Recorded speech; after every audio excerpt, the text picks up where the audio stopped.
listening to Not Crazy, a Psych Central podcast, hosted by my ex-husband who has bipolar disorder. Together, we created the mental health podcast for people who hate mental health podcasts. Hey everyone, and welcome to the Not Crazy Podcast. I'm your host, Gabe Howard, and with me as always is Lisa Kiner. Lisa, I'm inviting you to speak right now so that you know that it is your turn. This comes up more than you think when Lisa doesn't know when she can talk. I do take some responsibility for this because, I'm a talker. Lisa! You're going to have to redo that because I won't be able to edit that because you slurred it into your words. I wanted you to leave that there. Why would I leave that there? Because it's funny. It's not that funny. I thought it was funny. Plus, I'm picking on you. I think it's good. We're supposed to fight more. We're supposed to fight more? Wait a minute, what? I'm sorry, I didn't listen to the last part. Why are we supposed to fight more? People like the debate. They like the acrimony. They like the frenemies. We've been accused of getting along too well. We haven't created enough drama. Really? Yes. Someone actually said that? Multiple people have said this. Whoa. Oh my God, this is my dream. So you're telling me that the goal is to fight with you more? The goal was always to be frenemies. But to specifically fight with you more? Oh my God, I'm going to be so good at this. I know, that's why I picked you. Oh, I've been training for this for years. I thought you were uniquely qualified to not be a yes person. Thank you. I was very disturbed when people are like, yeah, the problem is Lisa's a yes person. I don't think that's true. You just usually say the right stuff, just not always. When you're wrong by a lot. But usually you're good. Otherwise, I wouldn't hang out with you because it would annoy me too much. Wow, I don't know what that's like. Okay, going back. You said welcome. All right. Hey, everyone. See, I'm pretending like that whole thing didn't happen. I'm just going now because I'm a professional. Don't give me that look. Hey, everyone. Today's quote comes to us from Abraham Lincoln, and he said, "Most folks are as happy as they make up their minds to be." And he was the 16th president. Lisa, I much preferred the quote, and I'm disappointed that you didn't use it, which is, I feel like I'm constantly worrying about the next part of my life without realizing that I'm right in the middle of what I used to look forward to. And that came from a Twitter user, Josie Vonko. All right, that is an absolutely brilliant quote and describes you perfectly, but yeah, I feel like you're not really understanding the essence of the quotes. I got the 16th president, the savior of our nation, and you found one of your Twitter followers who does in fact say something very smart. I just really feel like you need to up your quote game. Maybe I could get you a book or a website or something. I'm better at quotes than you. You're arguing with me for no reason. You told me to do that. It's got to be good.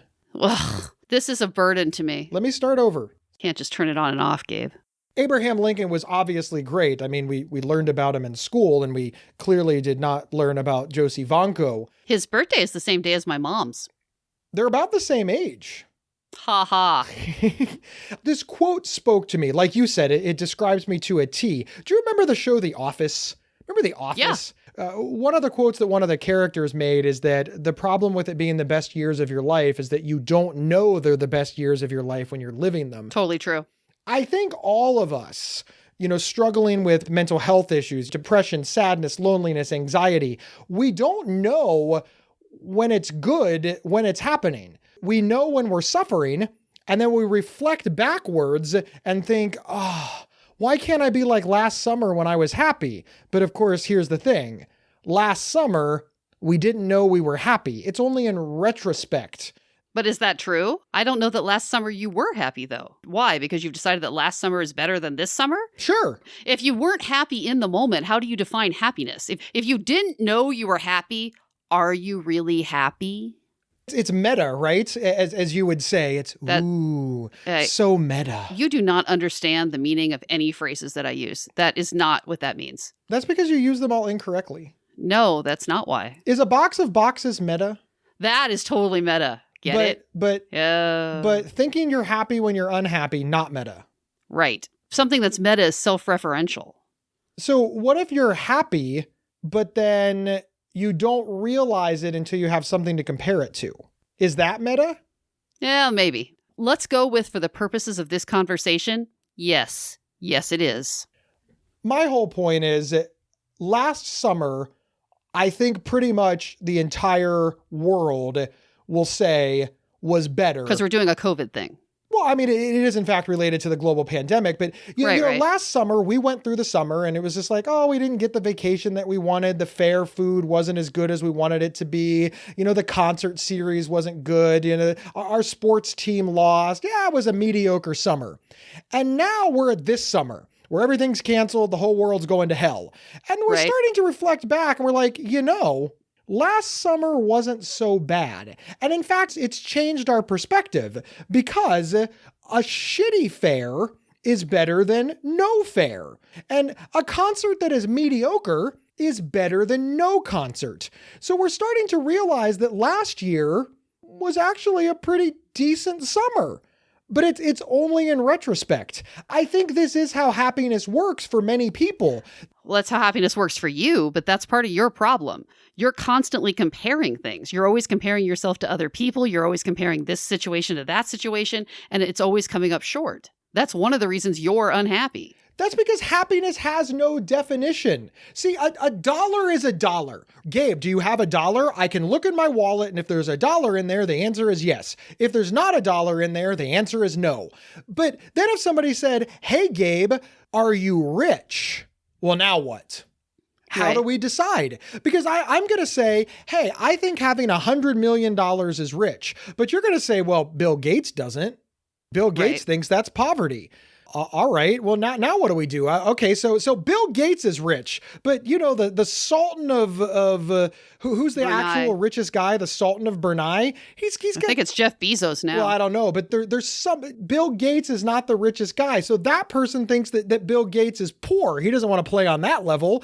And Jeff Bezos does in fact maybe have more money, but he's not a sultan. He's not royalty. He can't make dictator laws. So I don't know if Jeff Bezos has more money than the Sultan of Brunei, but I do know for a fact that the Sultan of Brunei has more power and influence than Jeff Bezos. I don't know that that's true. You know damn well that it's true. Not Jeff the point Bezos of the story, does not though. have a military. He is not royalty. Jeff Bezos cannot go around and murder all of his people for fun. I don't even know if the Sultan of Brunei does that, but he's allowed, whereas Jeff Bezos is not. Yeah, so that's not the point of the show. Bring us back around to the happiness. This is my point. We can't even determine who has more power, Jeff Bezos or the Sultan of Brunei. But you want me to determine happiness. How? No, not for everyone, just for you. Stop right there. You just said, Gabe, I want you to determine happiness just for you. But you've also said, do not compare yourself to other people, places, or things. Right. How do I do it then? How do I know if I'm happy? You do not have this problem when it comes to recovery. We've talked many times about how recovery is self-defined. But okay, fine. So should I do happiness the way that I did recovery? Because the way that I determined that I was in recovery is that my life was better this year than it was last year. I literally compared myself not only to previous examples of Gabe, but I also compared myself to others. And you just said not to do that with happiness. That's how you decided you were in recovery? Of course. Seriously, that was your system? Yes, 100%. And I don't think that's unreasonable. Wait. So, for example, the summer of COVID, or if you have a massive car accident tomorrow, or if your dog dies, then suddenly you'll no longer be in recovery? Well, potentially, what happens after that? And listen to what you said. I got in a car accident. Am I in physical pain? Yes. Well, yeah, I'm probably not my best self. Don't you think that's reasonable? But does that mean you're not in recovery from bipolar disorder? Potentially. So you're telling me that any single thing bad that happens in your life will automatically mean that you are no longer in recovery with bipolar disorder? No, I don't know. Why are you adding the word automatically? No, of course not. That's because you just said that's how you decide. You decide if today is better than the day previously. Also, doesn't that give you like no wiggle room at all on a day-to-day basis? Are you trying to get every single day of your life better than the day before it? Because that sounds pretty hard. I am simply saying that when it comes to recovery, I do compare this version of Gabe to previous version of Gabe's to see how I'm doing. I need some measurement to know if I'm doing better. Otherwise, I could just declare myself to be in recovery, determine it to be true, and you could be like, dude, you're homeless. You're not taking your medication. Your wife left you. You haven't showered in 6 months, but according to you, all I have to do is decide I'm in recovery and it counts. That seems like nonsense. So you're saying that the way you determine happiness is by comparing yourself to previous versions of you and deciding if you are happy. Okay, I can work with this.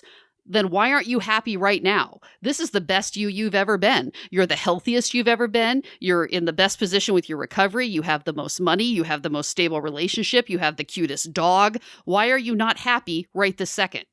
I can answer this question with needing $10,000. What? Right? I need $10,000.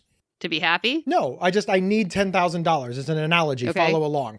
The goal is $10,000. Everybody understand? Gabe needs $10,000. Now you say, Gabe, oh my God, you did it. You have $8,000. And I say, I know I don't have the $10,000. Well, but this is the most money that you've had towards that goal ever. So therefore you've reached the goal. No, the goal is $10,000. Having $8,000 means I'm still not at goal. Oh my God. You know, when you started this, you had $0 and you've gone all the way up to $8,000. This is in fact the most money that you've had toward the goal ever. You just can't be at goal. Now, take out the word goal and put in happiness, and there's the problem. Also, you still haven't defined the word happiness for me. $10,000, that's an exact number, right? So happiness. Right. I want to know what happiness is. Tell me what happiness is. Everybody looks at me and says, oh, you have to determine that for yourself. It's internal. You have to decide. Even the 16th president, the guy who beat my guy for the quote,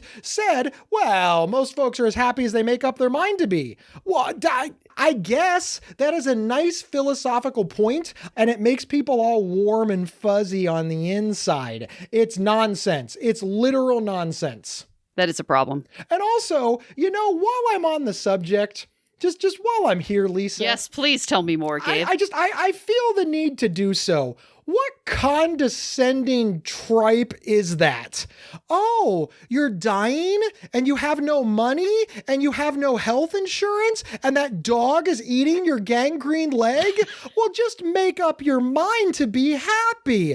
You're only as happy as you want to be. Listen up, world. We don't need to take care of this person dying on the side of the road because they've made up their mind to be happy. Wow, that's fantastic. You've got way too many things going at one time. I'll just sit back and let you respond. Okay. Well, it's going to be a while because you've got many things going on here. I'll be patient. First off, I love your analogies because they are very clearly illustrating everything wrong with your approach to happiness. And incidentally, the reason why you, 1, are not happy, and 2, will never be happy. $10,000 represents happiness, right? That's the analogy. Right. Yes. Okay, $10,000 represents happiness. What is your $10,000? What has to happen for you to reach happiness? Like you said, the $10,000, that's clear. It's exact. We know for sure. Either you have it or you don't. Done. Do you have such an analogy for happiness? Can you tell me, well, if blah, blah, blah, blah, then I will be happy? Do you have that? I mean, I do, but... Okay, let's hear it. Go. You're about to win the argument. Yes, I am. I know. That's why I want to continue. I know that I'm about to get checkmated because, of course, there's been dozens of things. Yes. As soon as I get a job, I'll be happy. As soon as I can be self-employed, I'll be happy. As soon as I get in a relationship, I'll be happy. As soon as I buy a house, I'll be happy. As soon as I get divorced from the annoying Lisa, I'll be happy. As soon as I get a new car, I'll be happy. As soon as I go on vacation, I'll be happy. Currently, it's as soon as the pandemic is over, I'll be happy. It's always something that isn't here yet. Always. You always have one more thing that's going to make you happy. And then when you achieve that thing, you're like, well, yeah, I mean, I know I said last month that if I got to this goal, I would be happy. But now that I think about it, I can vividly remember the day you told me, this was before you had gastric bypass, that if you could just weigh 300 pounds, that would be it. You would never ask for anything else. That was all you wanted in life. You would be completely happy. That's all you needed was to weigh 300 pounds. In my defense, I was not yet diagnosed with bipolar disorder. So maybe it's not that I'm unreasonable. It's that I get new data. Okay. What new data have you gotten? The $10,000 isn't enough. The reason I wanted $10,000 is because that's how much the thing that I wanted to buy cost. But in the time it took me to save up the $10,000, the price... The price went up? Yeah. Now it costs $15,000. I'm not the unreasonable one. Society keeps raising the price of things. It's inflation. Oh my God. It's happiness inflation. My eyes are rolling so hard, I think I'm going to have permanent brain damage. Your problem is that society is constantly changing the definition of happiness. They're raising the happiness price. Oh. It's inflation. That's... Yes. That is awesome. There are like no words to even respond to that. That's how awesome the thing you've just said is. So I win, right? I win. No. You don't believe in inflation? Happiness inflation. Okay, so all right, fine. The happiness inflation has occurred. Now you need $15,000. Yes. What's the current price then? You can't tell what the price is going to be with inflation in a year, 10 years, 15 years, but you can tell me what the price is right now. So what is the price right now? Not what is it going to be when you get to the current price? What is it right this second? I need the pandemic to end so I can get back to my job. I want to get back to work. I'm writing that down. I would also like the things with my job to clear up. You know, there's a lot of transition right now that's making me uncomfortable. Right. Yeah, I'd like you to drop that tone. That would be helpful. You all heard it here first, listeners. Gabe says that once the pandemic is over and the uncertainty with his job has cleared up and I start being nicer to him, perhaps an unrealistic goal I'll give you, that he will achieve happiness. So that's what it's going to take. Well, I mean, assuming that inflation doesn't take over. I mean, right. Inflation is a problem. This is honestly, and I've thought this about you for years, and it's actually heartbreaking and really, really sad to watch. I was reading about how to choose happiness, right? And one of them was set goals, that people who set goals are happier. You do that part. You constantly set goals, and they're usually measurable and reasonably attainable, just as the advice column suggests, right? But it doesn't matter because you meet that goal and you're still not happy. Then you immediately invent a new goal. I really can't think of any... Yeah, wow. I'm going back through 20 years of knowing you. There are very few times when I felt like you were happy or content in the moment. Almost never. Now, hang on. This is what makes me driven. Could you imagine? Remember the very first thing? Hang on. Just hear me out. I listened to you. I weighed 550 pounds, and I said that as soon as I weigh 300 pounds, I will be happy and content. Could you imagine if I just stopped there? I never would have got down to 220.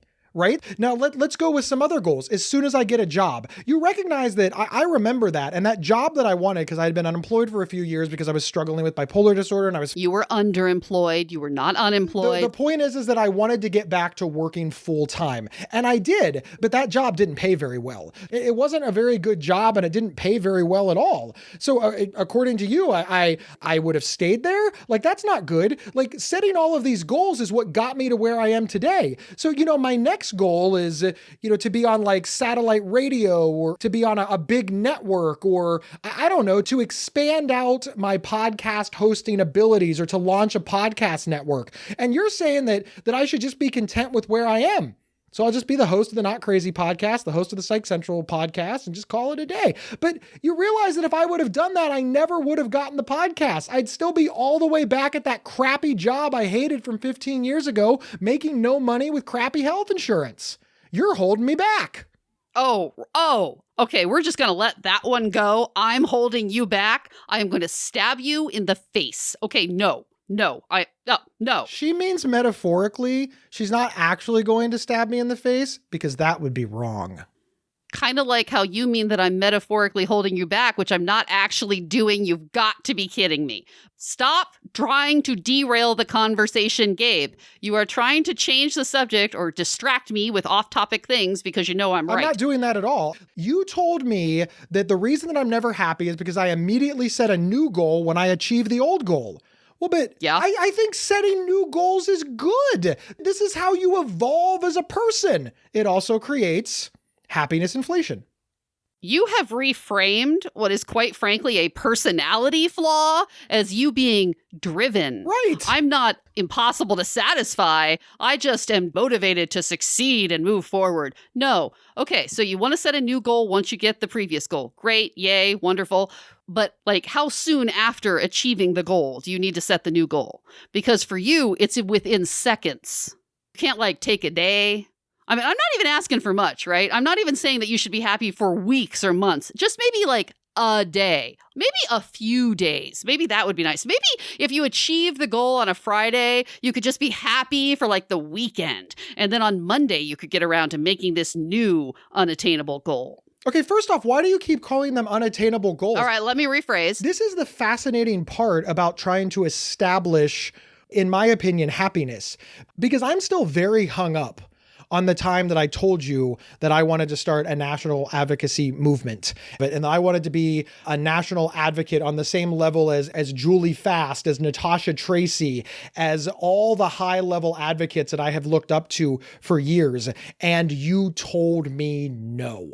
That hurt me a lot. Now, you don't deny that happened. I did not tell you no. I told you to start with a more attainable goal. You said, oh, I'm going to blah, blah, blah. And I said, okay, instead of being blah, blah, blah, why don't you start with getting up off the couch? You're like those people who are like, oh, my goal is to run a marathon. How about your goal is to walk out to the mailbox? How about that be your goal? I can't help but notice that the goal you set is always very distant in the future, very difficult to attain, almost impossible to measure, and can't be done immediately.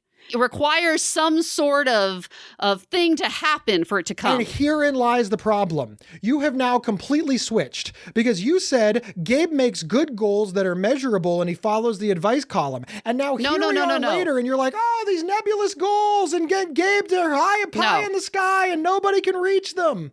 No, what I'm saying is, one, you remember back incorrectly. And the number two thing, you are setting the goal that will lead to your happiness backwards. You just said that back in the day, I said that if I could be an advocate on a national stage, I would be happy. I did say that.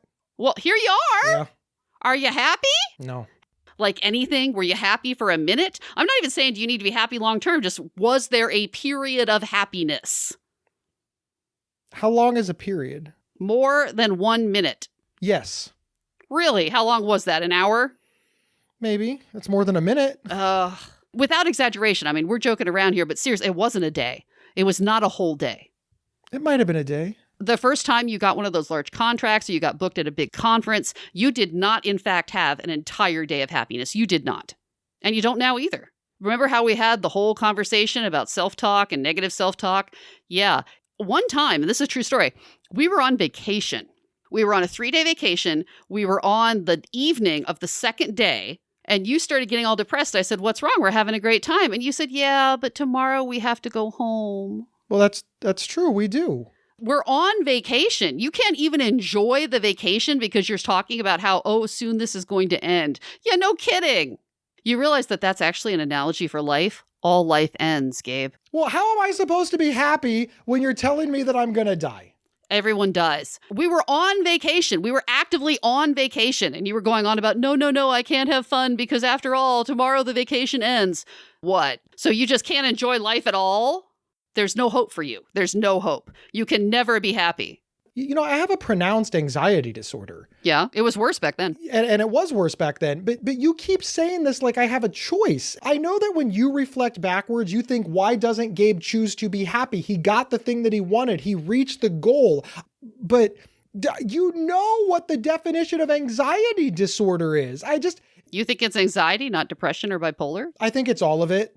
I think in the example that you used of the vacation, it's anxiety because it's going to end. I'm anxious about the travel the next day. I'm worried about, back then I was still scared of airplanes. I was really pushing myself really hard. So it was dread. That factors in no small way. And then you keep saying to me, choose happiness. Do you walk up to people in wheelchairs and say, choose walking? That's just an asshole thing to do. And you would never behave that way because you understand that that's real. Do you not think that anxiety disorder is real? That is a good point. And that is a problem. It's not clean. This whole idea of happiness as a choice is a burden for the mentally ill. Well, it's a burden for a lot of people, but we're talking about the mentally ill. This is a burden for people with mental illness because it implies that you're just not trying hard enough. Just cheer up. Just get better. So yeah, it is not clean. You have a non-zero point there. Oh, just a non-zero? Just a non-zero? Yes. Well, but here's the problem with it though. So are you saying that it's completely unattainable? Yes, it is more difficult for us to choose happiness than it is for people who do not have mental illness, but is it impossible? No, it's not impossible, especially when you have the resources to be treated and to be in recovery, which you do and which you are. So it is not an impossible thing for us to do. It may be harder than it is for the average, kind of like we always go back to the diabetes example. Yeah, it's harder to live your life when you're a diabetic. You got to do more stuff, you got to plan, but it's not impossible. And you seem to think it's impossible. It is not impossible for you to choose happiness. I understand what you're saying. And let's go back to the wheelchair analogy, right? That's not clean either. I follow this incredible health advocate who recently had to have part of her leg amputated. And she is chronicling her journey. And one of the things that she keeps saying over and over again is, I have to choose to walk again. The day that she came out of the surgery, she had the picture and she's like, I can't be fitted for my prosthetic yet because it hasn't healed. Now, this happened like a year ago. So she's now at the point where she's doing the prosthetic. And she keeps saying over and over again, of course, that she sees all of these people using prosthetics and they're just walking normal. She, of course, brings up the marathon runners that are using them. And she's still walking with a cane. And sometimes she steps wrong, and she's a very, very honest blogger. But you're right. If she was sitting in the wheelchair, it would not be unreasonable for you to walk up and say, listen, you can walk if you want to. I just want you to understand that she wants to, and she's going through so much hell. She is working so hard, but you're right. Because she is choosing to walk, choosing to want to, choosing to do the work, there is some date in the future that she's going to walk just fine. And when she wears a pair of jeans, people who just met her won't even know that she's got a prosthetic leg under there.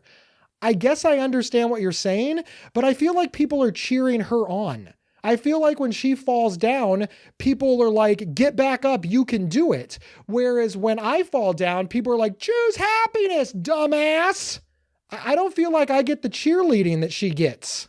You don't, but so what? I think that's an excellent point. It's hard enough being sick, but now I've got everybody yelling at me for being sick. Okay, but let's go back to the analogy you just gave about she is doing some non-zero aspect of choosing. She is. Are you? I'm. When you say that she had to make the choice to walk again, have you made that choice? I feel like I have. You have not. I know. And I'm not trying to be a bitch about it, but yeah, you have not. She says to herself, hey, I know that I'm going to walk again. It will happen. I'm going to make it happen. You don't say that to yourself. You're never sitting around saying, this is going to happen. You don't even think it's going to happen. And you're definitely not choosing it. As you know, I abhor the suffering Olympics. But I'm going to play them for a moment because it's going to make my point. So okay. for longtime listeners, you don't need to send me the hypocrite email. I'm already aware. She knows what it's like to walk. She's got a clear goal. When she can walk without assistance, she will know that she achieved it. I have never been happy. I don't know what happiness looks like, and nobody can define it for me because I'm supposed to choose it or define it for myself. So you say, Have I chosen to be happy? Every time I set that goal and say that I'm going to be happy then, I think that I have. You think that I get there, I can walk, and then I intentionally injure myself in some way so that I can't walk anymore. That's not a good analogy. It's a poor analogy. My point is that I believe that will make me happy. And then when I get there, I realize that I am not. Do you honestly believe that? Of course I do. I genuinely and honestly believe that these things will make me happy. I believed with all of my heart that just being a fully functioning adult that didn't need supports from society or my family would make me happy. I thought that being a homeowner, being married, getting a dog, having money in the bank, I thought that these things would make me happy. And according to the research, those things were supposed to make me happy. There's a research study that says, all people need to be happy is an individual income of about $75,000 a year, physical health, employment, experience of positive emotions, good social relationships, moral values, and family, and basic access to safety and social equality. I have all of those things. So I thought I should be happy, but I'm not. I'm not happy. That is not exactly what said study said. Said study said that people who define themselves as happy often share these traits. Well, I have those traits and I don't find myself as happy. Nobody called me. I don't think they called anybody with serious and persistent mental illness. I think they called a bunch of random people who frankly are living a great life. And they're like, hey, do you like your job, your family? You have money, access to health care? Yeah, I have all those things. Are you happy? But I'm not. Doesn't that just make me disordered? Yeah. Well, it does. But you don't think it makes me disordered. You think that I am choosing not to be happy versus I am incapable of being happy. And therein lies the problem. You think this is a choice that I am not choosing. I maintain that it's a disorder that I have that nobody is curing. Okay, but what are you doing to cure it? What actions are you taking to get yourself this cure? Okay, I go to therapy. I go to my doctor and take my medication. I speak honestly and openly about it. I've, of course, achieved all of those things in that research study that said that people that are happy share, and I set measurable goals and attain them, and it still hasn't worked. Okay, you can always do more. Yeah, that's what I said. That's why I set a new goal. That is the happiness inflation that I talked about. You're right. I can always do more, and that's why I set a new goal, and you said that was wrong. No, when you said, here are the things that I'm doing, and yet it has not succeeded in making me happy. Well, then clearly you're doing the wrong things or you need to add in more things. That is why I keep setting goals. I am adding in more things. No, you're adding the wrong things. How do you know? Tell me what to add. Okay, well, I got a couple of things. I've been doing internet research. This is going to turn out well. Was it on YouTube? No, because I could read faster than I can listen. And you don't like to listen. But Oprah does have this amazing video. Oprah is going to save us all, ladies and gentlemen. Well, I'm buckling in for this. What's Oprah say to do? Tell me how the billionaire guru with no psychology background is going to fix the serious and persistently mentally ill Gabe Howard. Go. Right, whatever. Don't forget Oprah. Although don't forget Oprah because she's amazing. I agree with you. Oprah is amazing. I have a lot of respect for Oprah. I can't help but notice that you said, I did research on your severe and persistent mental illness by contacting a talk show host. No, you said, did you watch a video? I said, no, I did not watch a video. But if you do want to watch a video, Oprah's got a great video. So if you're video people, watch Oprah.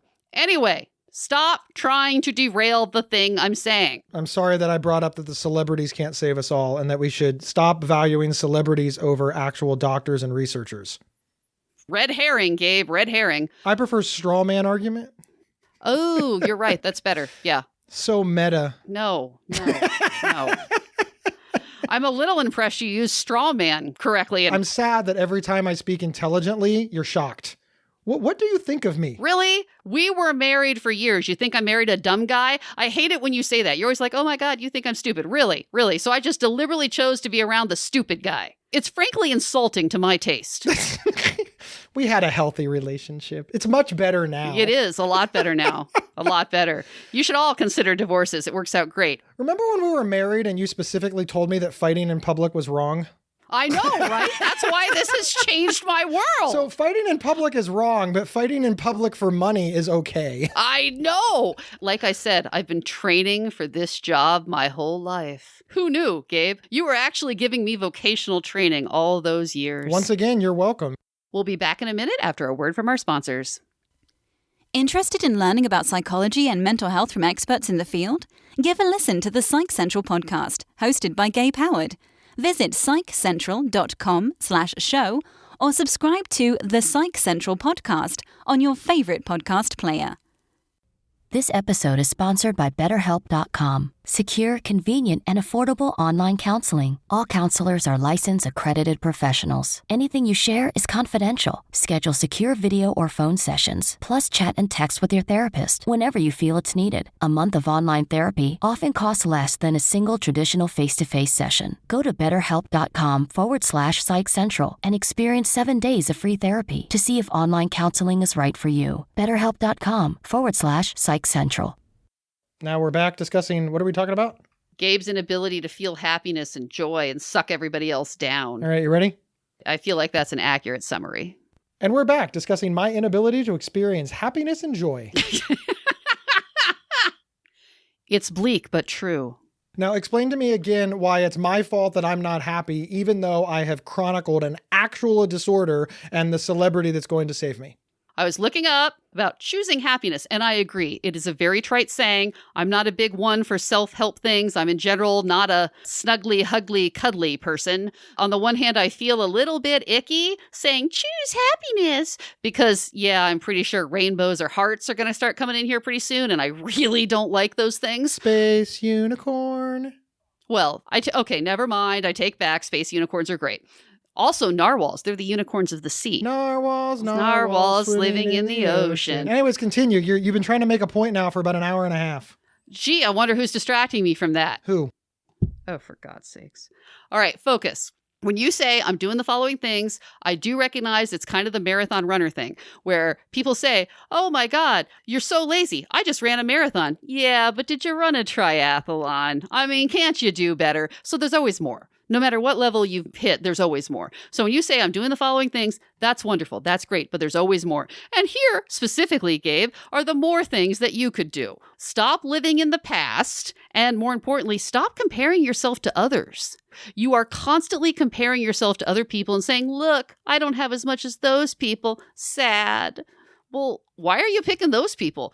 The majority of the world and the majority of humans throughout history are worse off than you are at this exact moment. So why aren't you comparing yourself to those people? Because if all it takes, and you're the one who just told me that the reason you're unhappy is because you're comparing yourself to this person, and that's why you're unhappy. Well then, compare yourself to a different person, and poof, happiness. Because the people who are worse off than me, I feel like it's my job to help them be better. That's what being a mental health advocate is. So the fact that they are worse off than me is a representation of my failure and how much more work there is to do. Wow. Yeah. Wow. I don't even... Yeah, I internalize a lot. Whoa. The ego on that. I understand what you're saying about ego. It probably is some of that there. I think that it is intermingled, but you know, it bothers me. I have this guilt that I was able to get help. Whenever I hear stories from family members who are talking about their loved ones who died by suicide, and I realize that they lived the same life as me. Their parents loved them just as much as my parents loved me. Why was I the lucky one? That disturbs me. I can't enjoy my recovery until everybody else has recovery too. It pains me to know that there are people that could be living the exact same life as me if only they could get access to treatment and care, because that is just so incredibly unfair. That keeps me up at night. The kids nowadays are calling that being an empath. It's where you absorb other people's emotions and claim them as your own, which is kind of an egotistical thing to do. And I don't understand why it doesn't work with happiness. I am traumatically affected by the suffering of other people who I consider a kindred spirit. And that is the basis of my advocacy. I understand that there is an element of ego in there. But it's not because I think that I'm great or because I can fix it. A lot of people just don't care. Yeah, there is no answer to that. You are completely right, and it's horrifying. Hey, I win. No. All I do is win, and then I win. No, not too soon? No, okay. No. Also inaccurate. But again... Sorry, I couldn't resist. I love how you get to be both my debate partner and you're like the judge. You're like, inaccurate, no points awarded. I just like, what happened here? I think I did win. I decide all points awarded. Okay, so you decide, huh? But you're not able to decide other things. I can determine... Inconsistent. I can determine things for other people. Exactly. I can't determine things for myself. I've noticed that about you. I know. It's a quirk.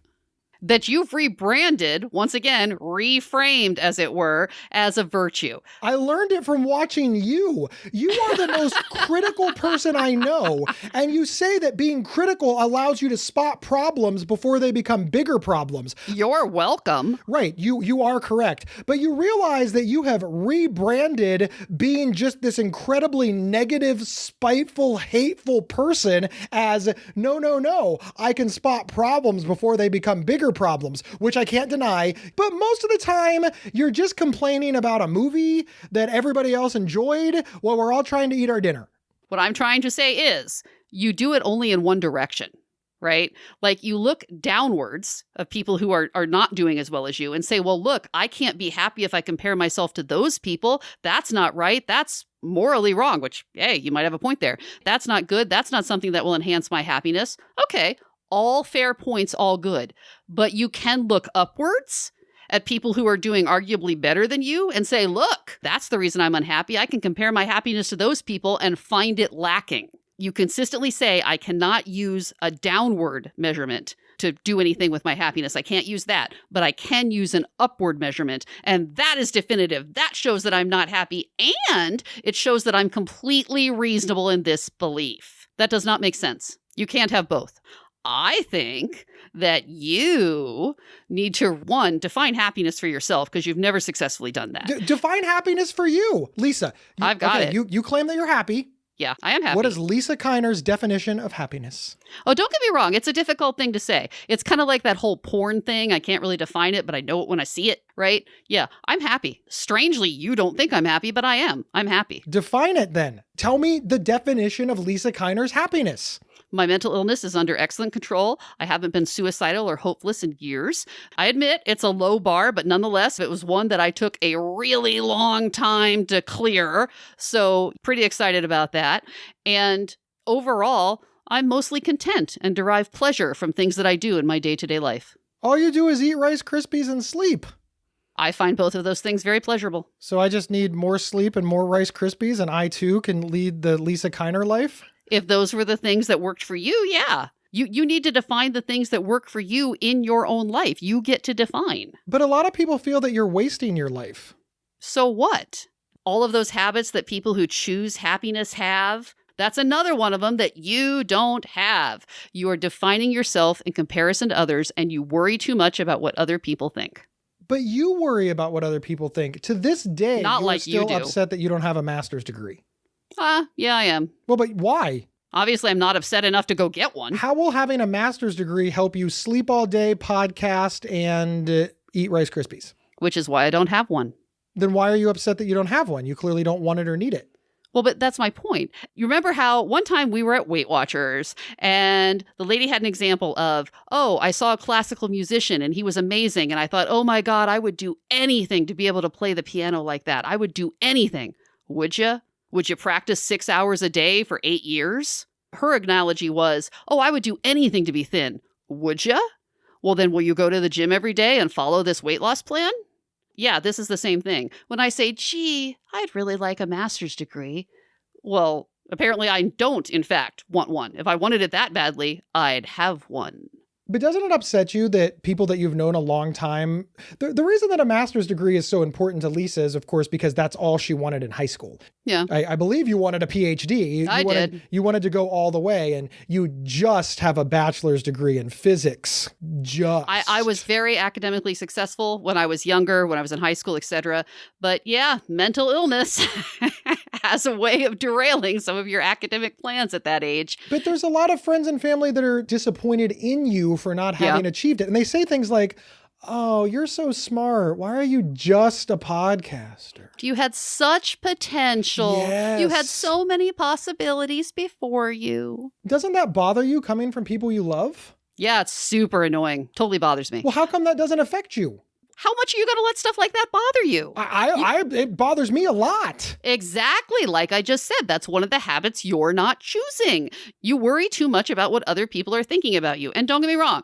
I understand, as we talked about in a previous episode, this happens to be a little bit self-protective. In general, people like you. People like you, they get along with you. People in general don't like me and don't get along with me and find my personality to be abrasive. If I cared too much about what other people think, I would just have to curl up and die. There'd be no solution because most people, in fact, do not like me. To say to myself, hey, I don't care about what other people think. Well, isn't that convenient since most people don't really care for you? Yeah, it is. But nonetheless. I like you just fine, Lisa, but it's self-protective for me to listen to others because there was a point in my life where I didn't listen to others. When they said things like, Gabe, get off the roof. Gabe, don't spend all that money. Gabe, you can't behave this way. Gabe, you're treating us poorly. Gabe, your behavior is problematic. Gabe, you need to get help. And I would like to point out that somebody once said, Gabe, being suicidal is not normal. You need to go to a hospital. And I did not listen to them. I was tricked. I was taken there under false pretenses, which was for my own good. So once I realized that, oh my God, I should have been listening to these people all along, I've now listened to them more. When did they switch from saying reasonable things to stupid shit? I don't know. And how do I tell the difference? That's a problem. That is an absolute problem. And once again, it's harder for people with mental illness, but it's not impossible. So yes, it is harder for you because how do you find that line? You couldn't trust your own thoughts before. So what? You're supposed to trust them now? That doesn't make sense. It is more difficult for you, but it is not impossible. And you understand that in other areas of your life. There are plenty of people that tell you about various things you should do. The obvious answer would be politics or religion, right? There are plenty of people like, no, you should vote this way, Gabe. And you have no problem with saying, no, you are wrong. That is incorrect. I should not vote that way. You don't have any problem with that.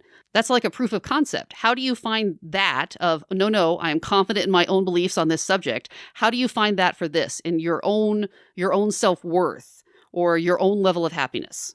Obviously, I understand what you're saying, but let's hang on to that political example that you gave for a moment. Gabe and Lisa, we have pretty much the identical political leanings. I mean, there's pretty close. So it would give me pause if one day you said, Gabe, X. And I was like, no, Lisa, it's Y. It's always been Y. And you're like, yeah, but now it's X. You're saying that I should be 100% confident that I'm still right.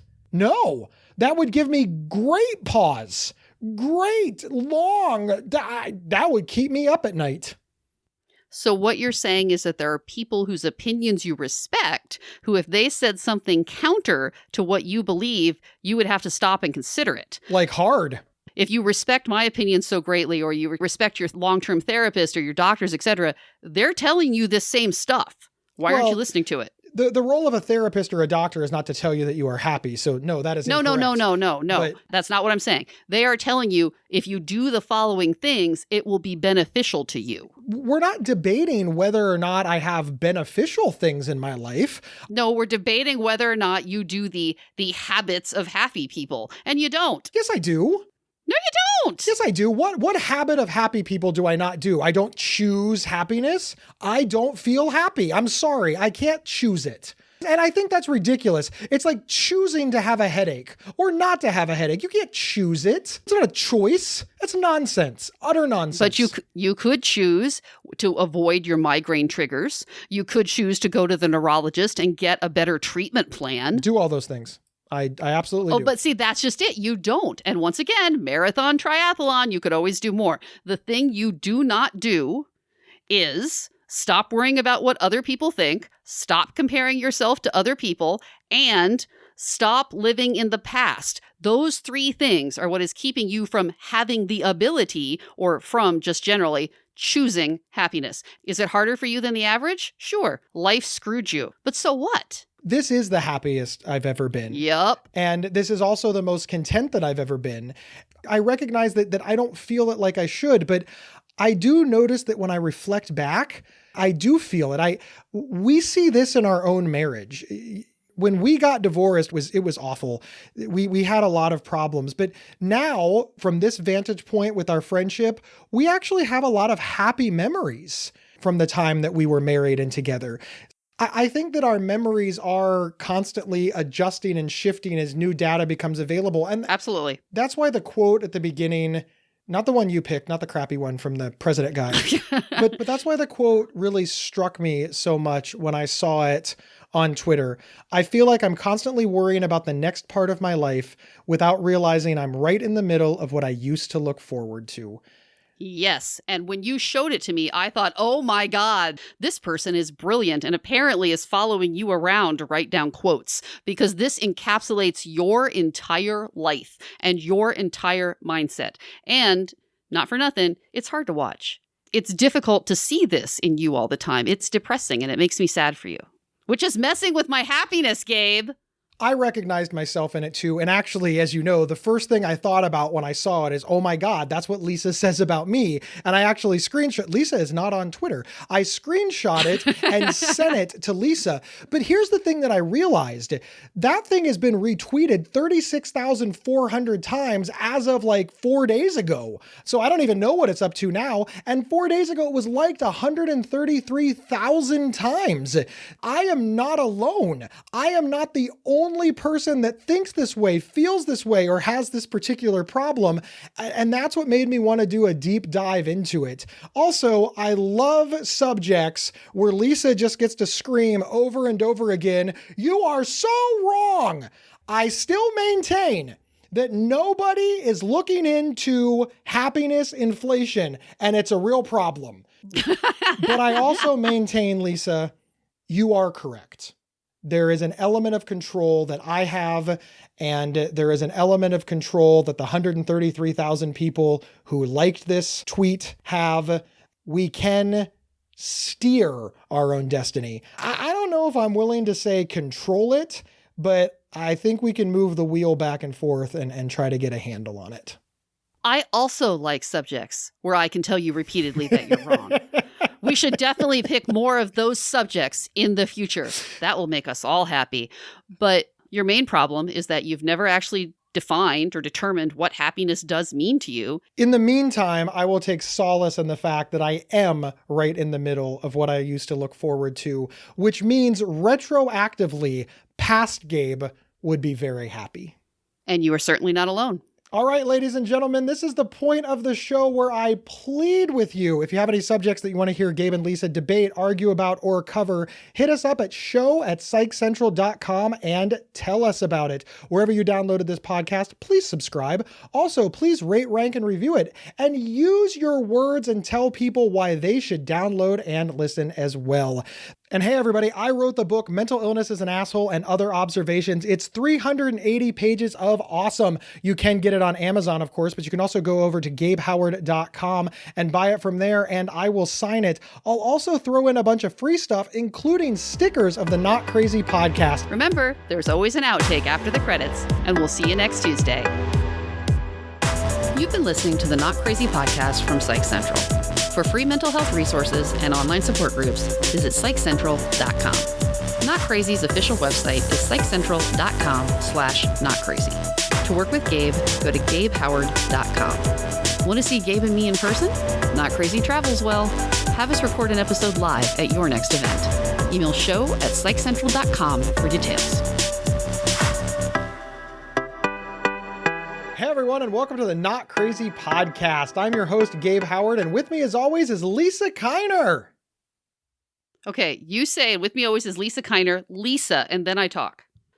Every time. Why do I have to say your name twice? Why can't you just start talking? I don't know, because I feel like then I'm like invited to talk. It's your show. Then how come you always get to go first? One, because somebody has to. I don't even know what to say there. All right. Well, you're better at it than I am. Also, you're like the third person and I'm the constant. So yeah, all right. Fair. I just, we got a second Becky. Didn't get a second Roseanne. The second Becky was the best of the Beckys. Can we go again, please? Yeah, will you do the thing so that I'm ready? I can try.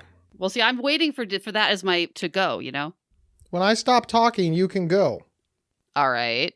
And you're like, but what if I take a couple of seconds? Then cut it out in the editing process. All right, sorry. You ready? Yes.